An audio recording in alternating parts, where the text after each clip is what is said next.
Hey y'all, Jim here with Sunrise Farm. Welcome. Today's video, I thought I would talk about what we're going to be seed starting and planting in July down here in the south. Today is July 1st. It is a beautiful day, a warm, humid day right now, although in a few hours we're expecting pretty heavy storms for about a day.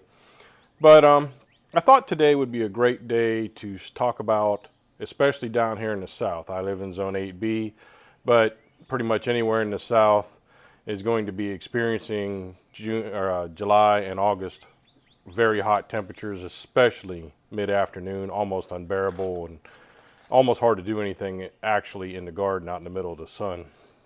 But I thought I'd talk about what we're going to be seed starting and both prepping for what we do in the south where we have a spring crop, but we have it for late summer and fall because we can grow all the way through early November on our spring crops such as zucchini and squash.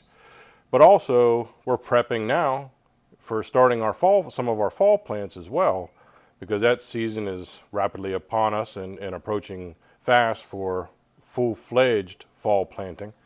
So I thought it'd be a perfect time to talk about what we're doing. As I said, today is July 1st, and as of right now, I am starting some seeds in my seed tray for things like a second round of tomatoes, mostly indeterminate tomatoes here in the south that might have a shorter growing window. Um,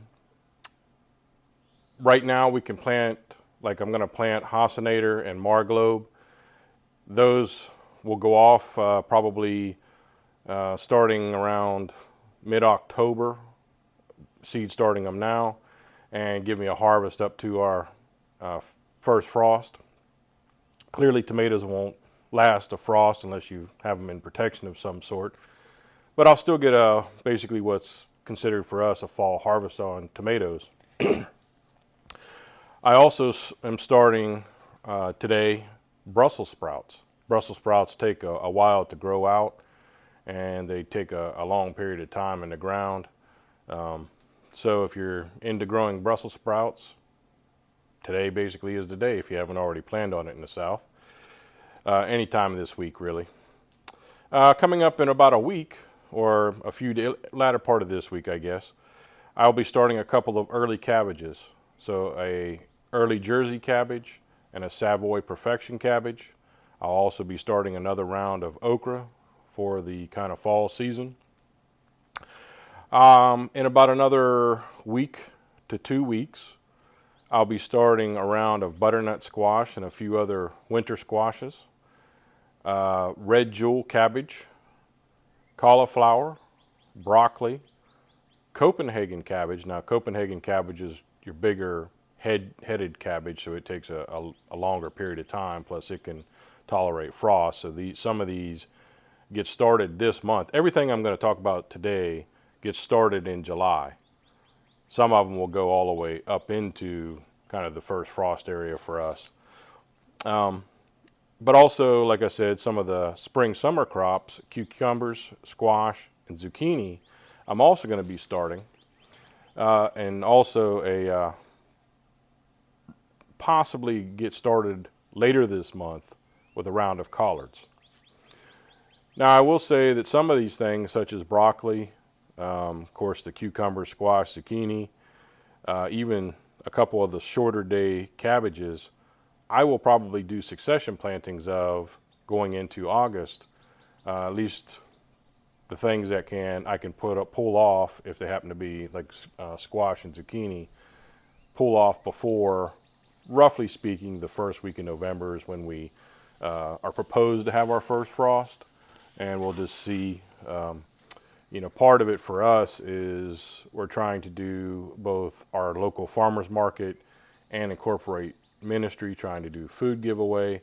So I want to grow as much as possible, as long as possible, even if some of the tomatoes, squash, and zucchini, I get into the frost area and the frost comes and kills them. That's okay. But also one other thing that you could be thinking about planting down here in the south right now, especially in July and August, are warm season cover crops. I'm getting ready to try to prep one of my plot areas and plant iron clay peas. But cover crops can be a great way to both keep produce, or if you will, greens in a plot so the plot doesn't go bare, try to still control weeds and grass, but also act as a good biomass when you terminate them and when you incorporate them into the ground, be it a tiller or something thereof. So hopefully some of this information will help you about what we're doing here in the South as far as kind of late summer, early fall crops go. You know, this is a crossover time for us here in the South as far as we basically can still plant most spring crops in conjunction with starting some fall crops.